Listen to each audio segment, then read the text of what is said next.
முதலில் தலைப்புச் செய்திகளை பார்க்கலாம். வலுவடையும் ஈரான் ரஷ்யா உறவு. ஈரான் மற்றும் ரஷ்யா தலைவர்கள் தொலைபேசி உரையாடல் மூலம் கூட்டுறவை உறுதிப்படுத்தி எரிசக்தி, போக்குவரத்து மற்றும் மின்சார திட்டங்களை வேகப்படுத்த உறுதி. மேற்கு நாடுகளின் தாக்குதல்களையும் தடைகளையும் கண்டித்து பல துருவ உலக ஒத்துழைப்பை முன்னேற்றுவதாக அறிவிப்பு. சோமாலிலாந்தை இஸ்ரேல் அங்கீகாரத்தை ஐநா பாதுகாப்பு கவுன்சில் கண்டனம். அமெரிக்காவை தவிர்த்து ஐநா பாதுகாப்பு கவுன்சிலின் உறுப்பினர்கள் இஸ்ரேலின் சோமாலிலாந்து அங்கீகாரத்தை கடுமையாக கண்டித்தனர். இஸ்ரேலின் இந்த முடிவு சோமாலியாவின் ஒருமைப்பாட்டை பாதித்து ஆப்பிரிக்காவில் சீர்குலைவை ஏற்படுத்தும் என்றும் எச்சரிக்கை. மொஹல்லா அருகே எஸ்டிசி பின்வாங்கல். ஏமனின் மொஹல்லா துறைமுகம் அருகே UAE ஆதரவு பெற்ற எஸ்டிசி படைகள் தங்கள் நிலைகளில் இருந்து விலகியதாக அறிவிப்பு. காசாவில் துருக்கி பங்கு குறித்து ட்ரம்ப் கருத்து. போருக்கு பிந்தைய காசா நிலைமையை சீரமைப்பதில் துருக்கி பங்கு வகிக்கலாம் என்று அமெரிக்க அதிபர் ட்ரம்ப் சுட்டிக்காட்டினார். துருக்கியின் பங்களிப்பிற்கு இஸ்ரேல் எதிர்ப்பு தெரிவித்து வரும் நிலையில் அமெரிக்க அதிபர் கருத்து. அமெரிக்காவிற்கு பதிலடி கொடுத்த ஆப்பிரிக்க நாடுகள். ட்ரம்ப் விதித்த பயண தடைக்கு பதிலடியாக மாலி மற்றும் புர்கினா பாசோ நாடுகள் அமெரிக்க குடிமக்களுக்கு தடை விதித்து பரபரப்பு அறிவிப்பு. சவுதி அரேபியா மற்றும் சிரியாவுடன் நெருக்கத்தை ஏற்படுத்த நெதன்யாகு முயற்சி. சவுதி அரேபியாவுடன் அமைதி உடன்படிக்கையும் சிரியாவுடன் பேச்சுவார்த்தையும் சாத்தியம் என இஸ்ரேல் பிரதமர் அறிவிப்பு. ஜரவானில் பயங்கரவாத குழு ஒழிப்பு. ஈரானிய உளவுத்துறை சரவானில் பயங்கரவாத குழுவை முறியடித்து பல ஆயுதங்களை அழித்துள்ளதாக தகவல். காசாவில் நிவாரண அமைப்புகள் மீது தடை. குளிர்கால நெருக்கடியில் பல சர்வதேச உதவி அமைப்புகளின் அனுமதிகளை ரத்து செய்த இஸ்ரேல். காசா முற்றுகையை நீக்க ஐரோப்பா, ஆசிய நாடுகள் கோரிக்கை. காசாவில் மனிதாபிமான பேரழிவை தவிர்க்க முற்றுகையை இஸ்ரேல் உடனடியாக நீக்க வேண்டும் என ஐரோப்பிய, ஆசிய நாடுகள் வலியுறுத்தல். பாலஸ்தீனின் நப்சலில் இளைஞர் படுகொலை. மேற்கு கரையில் இஸ்ரேலிய தாக்குதலில் ஒரு பாலஸ்தீன இளைஞர் சுட்டுக் கொலை. இஸ்ரேல் மக்கள் தொகை வளர்ச்சி குறைவு. 1948 பிறகு முதன்முறையாக 2025 இஸ்ரேல் மக்கள் தொகை வளர்ச்சி 1% கீழ் சரிவு. சிரியாவில் ISIS மீது அமெரிக்கா நடவடிக்கை. அமெரிக்கா சிரியா கூட்டு செயல்பாடுகளில் 25 ISIS பயங்கரவாதிகள் கொல்லப்பட்டதாகவும் கைது செய்யப்பட்டதாகவும் தகவல். சோமாலிலாந்து அங்கீகாரத்திற்கு மலேசியா கண்டனம். சோமாலிலாந்தை அங்கீகரிக்கும் இஸ்ரேலின் முடிவு சட்டவிரோதமானது என்று மலேசிய பிரதமர் கண்டிப்பு. ஈரான் வெனிசுவேலா ட்ரோன் வர்த்தகத்திற்கு அமெரிக்க தடை. ட்ரோன் உற்பத்தி மற்றும் ஆயுத உதவிக்கு தொடர்புடைய நிறுவனங்களுக்கு அமெரிக்கா தடை. $8.6 பில்லியன் F-15 போர் விமானங்களை இஸ்ரேலுக்கு வழங்க ஒப்பந்தம்.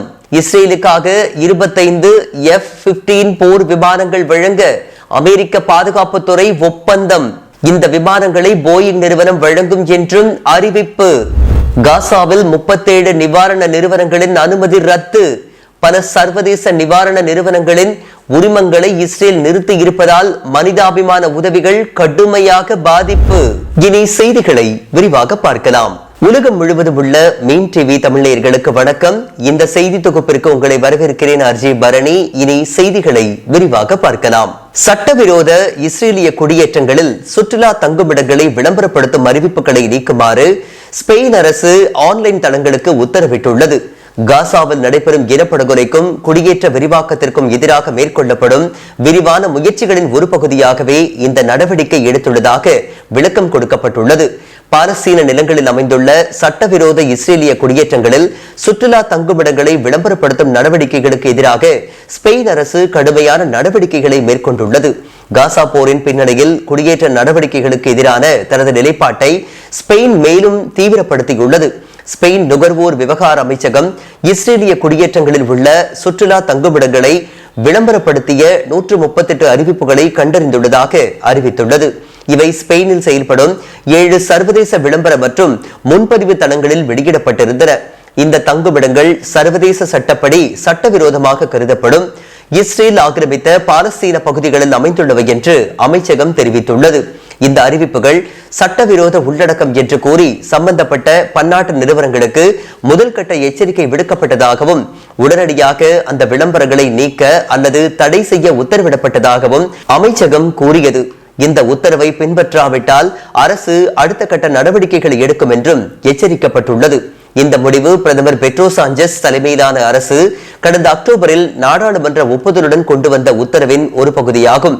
காசாவில் நடைபெறும் இனப்படுகொலைக்கு முடிவு காணுதல் மற்றும் பாலஸ்தீன மக்களுக்கு ஆதரவு வழங்குதல் ஆகியவை அதன் நோக்கமாக விளக்கப்பட்டுள்ளது. ஏற்கனவே இஸ்ரேலுடன் ஆயுத வர்த்தகத்தை தடை செய்வது, குடியேற்றங்களில் தயாரிக்கப்படும் பொருட்களின் விளம்பரங்களை தடுப்பது போன்ற பல்வேறு நடவடிக்கைகள் அமலில் இருக்கின்றன. இத்தகைய சுற்றுலா தங்குமிடங்கள் சர்வதேச சட்டத்தின்படி சட்டவிரோதமான குடியேற்ற அமைப்பை சாதாரணமானதாக மாற்ற உதவுவதாகவும் அதன் தொடர்ச்சியை ஊக்குவிப்பதாகவும் அமைச்சகம் விமர்சித்துள்ளது. இதன் மூலம் மேற்கு ஆசிய விவகாரங்களில் குறிப்பாக பாலஸ்தீன பிரச்சனையில் ஸ்பெயின் அதிக சுயாதீனமான மற்றும் உறுதியான வெளிநாட்டு கொள்கையை பின்பற்றுகின்றது என்பதையும் இந்த நடவடிக்கை சுட்டிக்காட்டுகின்றது. 32% இஸ்ரேலியர்கள் மனநோய்களால் பாதிக்கப்பட்டிருப்பதாக அதிர்ச்சி தகவல் வெளியாகியுள்ளது. ராணுவத்தினர் மத்தியில் இந்த எண்ணிக்கை இன்னும் அதிகமாக இருப்பதால் அரசாங்கம் திணறி வருவதாகவும் கூறப்படுகின்றது. 2 ஆண்டுகளாக நீடிக்கும் போர் இஸ்ரேலிய சமூகத்தின் மன மற்றும் உடல் ஆரோக்கியத்தில் ஏற்படுத்திய தாக்கங்களை மக்காபி ஹெல்த் கேர் சர்வீசஸ் நடத்திய சமீபத்திய கணக்கெடுப்பு விரிவாக விளக்குகின்றது. குறிப்பாக மனநல சிக்கல்கள் கணிசமாக அதிகரித்திருப்பதை இந்த ஆய்வறிக்கை வெளிப்படுத்துகின்றது. கணக்கெடுப்பின்படி தற்போது 32% இஸ்ரேலியர்கள் தங்களுக்கு தொழில்முறை மனநல உதவி தேவைப்படுவதாக கூறியுள்ளனர். போர் தொடங்குவதற்கு முன் இது 13% இருந்த நிலையில் இப்போது 17% பேர் தங்களது மனநிலை சராசரி அல்லது மோசமானது என்று விவரிக்கின்றனர். இஸ்ரேலிய படைகளில் இந்த தாக்கம் இன்னும் தீவிரமாக உள்ளது என்றும் கூறப்படுகின்றது. இவர்களில் 39% பேர் மனநல உதவி தேவை என்றும் 26% பேர் மனச்சோர்வு குறித்து கவலைப்படுவதாகவும் 48% தூக்க கோளாறுகளை அனுபவிப்பதாகவும் தெரிவித்துள்ளனர். நவம்பரில் நடத்தப்பட்ட இந்த ஆய்வு நாடு முழுவதும் 20 முதல் 75 வயதிற்குட்பட்ட 1100 பேரின் பதில்களையும் சுமார் 27 லட்சம் மக்காபி உறுப்பினர்களின் அடையாளம் மறைக்கப்பட்ட மருத்துவ பதிவுகளையும் இணைத்து பயன்படுத்தியுள்ளது. குளிர்கால நோய்கள் 7% உயர்ந்திருப்பதுடன் பிறப்புகள் 4% குறைந்திருப்பதாகவும் இந்த அறிக்கை குறிப்பிடுகின்றது. இஸ்ரேலியர்களின் மனநல பிரச்சனைகள் குறித்து தொடர்ந்து ஆய்வறிக்கைகள் வெளிவந்த போதும் அதனை நிவர்த்தி செய்ய முடியாமல் அரசாங்கம் தடுமாறி வருகின்றது. ராணுவத்தினர் மத்தியில் இந்த பிரச்சனை இன்னும் அதிகமாக இருப்பதுடன் ராணுவத்தில் பணியாற்ற விருப்பம் உள்ளவர்களின் எண்ணிக்கையும் கணிசமாக குறைந்து வருகின்றது. இதனால் மனநல பிரச்சனை, ராணுவத்தில் ஆள் தட்டுப்பாடு என பல முனைகளிலும் இஸ்ரேல் பிரச்சனைகளை சந்தித்து வருவது குறிப்பிடத்தக்கது. அதிகரித்து வரும் இஸ்ரேல் ராணுவத்தினரின் தற்கொலையால் ராணுவ தலைமை அதிர்ச்சியில் ஆழ்த்தப்பட்டுள்ளது. 2025 ஆண்டில் இஸ்ரேலிய படைகளில் பணியாற்றிய 21 சிப்பாய்கள் தற்கொலை செய்து கொண்டதாக இஸ்ரேல் ஹயோம் வெளியிட்ட அறிக்கை ஒன்று தெரிவிக்கின்றது.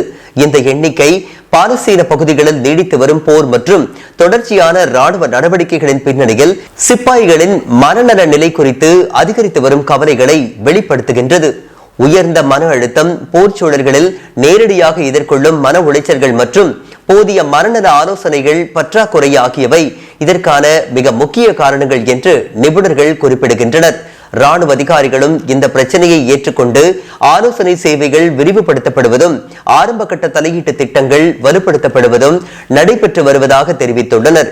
இந்த விவகாரத்தில் இஸ்ரேலிய படைகளும் அரசும் மனநல ஆதரவை மேலும் பலப்படுத்த வேண்டும் என்றும் தற்கொலை தடுப்பு நடவடிக்கைகளை செயல்படுத்த வேண்டும் என்றும் ரகசியமான ஆலோசனை வசதிகளை ஏற்படுத்த வேண்டும் என்றும் சமூக செயல்பாட்டாளர்கள் வலியுறுத்துகின்றனர்.